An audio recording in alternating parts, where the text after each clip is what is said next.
Praise the Lord. ક્રિસ્તમાં લબાઈએ તથા બહેનો, દિવ્ય દયા અને દિવ્ય સંદેશમાં તમારું સ્વાગત છે. મે 13મી તારીખ આ સંદેશ સાંભળવા તમારા સૌ માટે વિશે પ્રાર્થના કરું છું. તમારા બાઇબલ લઈ લો. યોહાન ગ્રંથ 10મો અધ્યાય 22થી 30મી કલમ સુધી. એ અરસામાં યરુશલેમમાં મંદિર પ્રતિષ્ઠાનું પર્વ આવ્યું. શિયાળાના દિવસો હતા અને ઈસુ મંદિરમાં સાલોમોનની પરસાળમાં ફરતા હતા. એવામાં યહૂદીઓ તેમની આસપાસની ફરી વળ્યા અને કહેવા લાગ્યા, તમે ક્યાં સુધી અમારો જીવ અદ્ધર રાખશો? તમે જો ખ્રિસ્ત હો તો અમને ચોકે ચોખ્ખું કહી દો. ઈસુએ તેમને જવાબ આપ્યો, મેં તો તમને કહ્યું, પણ તમે માનતા નથી. મારા પિતાને નામે હું જે કાર્ય કરું છું તે મારો દાવો સાબિત કરે છે, પણ તમે મારા ગેઠા નથી એટલે માનતા નથી. મારા ગેઠા મારો સાથ સાંભળે છે. હું તેમને ઓળખું છું અને તેઓ મારી પાછળ પાછળ આવે છે. હું તેમને શાશ્વત જીવન અર્પું છું અને તેમનો કદી નાશ નહીં થાય. તેમનો કોઈ મારા હાથમાંથી છૂટવી લઈ ન શકે. એમને મારા હાથમાં સોંપનાર મારા પિતાથી કોઈ મોટું નથી અને તેમને કોઈ પિતાના હાથમાંથી છૂટવી લઈ શકે એમ નથી. હું અને પિતા અમે એક છીએ. આ પ્રભુની વાણી છે, તે આપણો આધાર છે. ખ્રિસ્તમાં ભયતા બહેનો, ક્રિશ્ચિયન શબ્દ આજના પહેલા શાસ્ત્રપાઠમાં અંત્યોકના જે પ્રભુ ઈસુના અનુયાયીઓ હતા એમના માટે આ શબ્દ વાપરવામાં આવે છે. પહેલી વખત ક્રિશ્ચિયન એ શબ્દ ત્યાં વાપરવામાં આવે છે. હવે થયું શું? યરુશલેમમાં સત્તામણી અને લોકો બધા વેરવિખેર થઈ ગયા. યરુશલેમથી અલગ અલગ જગ્યાએ ગયા અને ત્યાં રોમ સામ્રાજ્યમાં અંત્યોકરની થર્ડ બિગેસ્ટ સિટી કહેવાય, જે રોમ પછી અલેક્ઝાન્ડ્રિયા પછી અંત્યોક.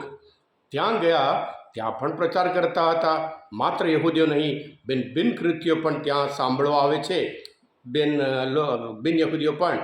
અને પછી ત્યાં એટલું સખત રિસ્પોન્સ હતું કે ઘણા બધા લોકો, એ બિન યહૂદી લોકો એવા હતા, ઘણા બધા દેવમાં માનતા હતા. એ બધું છોડીને જ્યારે આ પ્રેષિતોના સંદેશ સાંભળ્યો, પ્રભુ ઈસુ આ પૃથ્વી પર આવ્યા, કે માનવજાત મુક્તિ માટે આવ્યા અને પછી મરણ પામ્યા, સજીવન થયા, જીવે છે, અને એનું પરિણામ એટલા બધા લોકો પ્રભુ ઈસુના શિષ્ય થયા, પ્રભુ પર વિશ્વાસ રાખતા થયા. એ જ્યારે યરુશલેમમાં સંદેશ મળ્યો અને ત્યારે તેઓ બરનબાસને ત્યાં મોકલે છે. તે અંત્યોક શહેરમાં શું ચાલે છે? અને આ બરનબાસ એવો અદ્ભુત માણસ, પોતાનું બધું વેચીને સમર્પણ કર્યું લોકોના હિત ખાતર. અને પછી પૌલ વિશે લોકો ઘણું ખોટું વિચાર હતો, એટલે ખોટો પ્રેજુડિસ હતો. પૌલને સાંભળવા કોઈ તૈયાર નથી. પૌલ તો ફરી તારસુસ જતા રહ્યા. બરનબાસ ત્યાં જાય છે.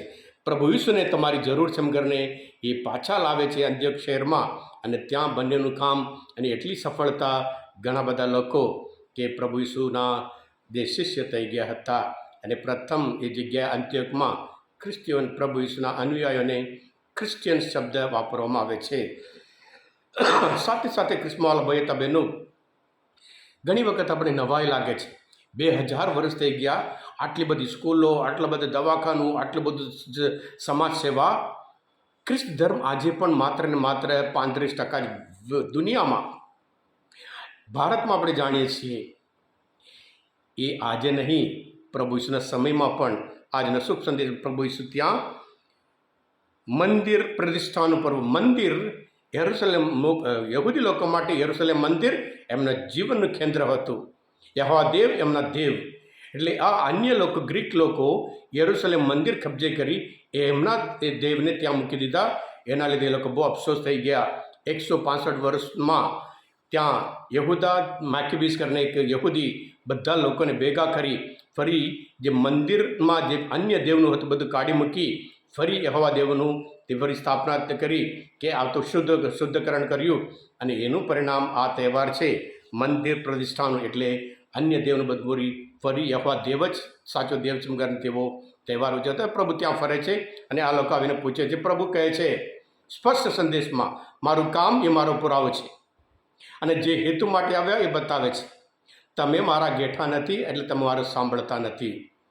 ક્રિસ્માવાલા ભાઈ હતા બહેનો, એક માણસ એક વખત ડૉક્ટર પાસે ગયા કે બધા કહે છે તું બહેરો છે. તો ડૉક્ટરે પૂછ્યું, બેસ, આ ઘડિયાળનો ટીક ટીક અવાજ આવે તો સાંભળી શકે? એણે કીધું સાંભળી શકું. હજુ થોડું બહાર જા એમ કરીને, અત્યારે તો ઘડિયાળનું ટીક ટીક સાંભળે છે, સંભળાય છે એમ કીધું. હજુ થોડું દૂર જા એમ કરીને ડૉક્ટરે કીધું, અને હજુ ઘડિયાળનો ટીક ટીક અવાજ સંભળાય છે કીધું. ત્યારે ડૉક્ટરે પેલા ભાઈને કીધું, યાદ રાખ, તારું કાન તો બરાબર છે, તું કોઈનું સાંભળતો નથી બીજાનું, એટલે લોકોએ તને કહ્યું છે તું બહેરો છે. ખ્રિસ્તમાં ભાઈ હતા બહેનો, આજના શુભ સંદેશમાં પણ આ યહૂદી લોકો આવા જ હતા. પ્રભુનું જીવન, પ્રભુનો સંદેશ, પ્રભુનું કાર્ય બધું કહે છે, અને પ્રભુ જે હેતુ માટે આવ્યા એ પણ બતાવે છે. પણ એ લોકો એમાં માનવા તૈયાર નથી. એમનું કામ જોયું, એમનો સંદેશ સાંભળ્યા, એને ચમત્કાર જોયા હતા, અને જે એમના શાસ્ત્રમાં લખ્યું છે પ્રમાણે બધું હતું, છતાં એ લોકો માનવા તૈયાર નથી.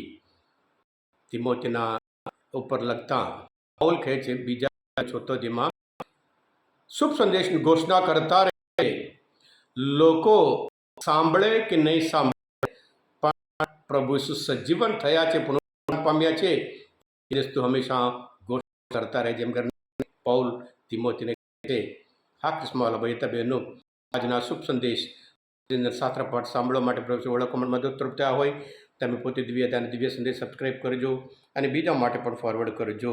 સાથે સાથે અધ્યાયમાં 1 કલમમાં પ્રભુ કહે છે, લોકો મારા નિયમ સાંભળો, મુખના શબ્દોને ધ્યાનથી સાંભળો. વચન છે. આ સંદેશ તમે પોતે સાંભળો, તમે પોતે આ સંદેશ બીજા માટે મોકલો, કારણ તમે બધા આશીર્વાદિત છો, અભિષિક્ત છો, સંતાનો છો અને સાક્ષી છો. Thank you. God bless you all.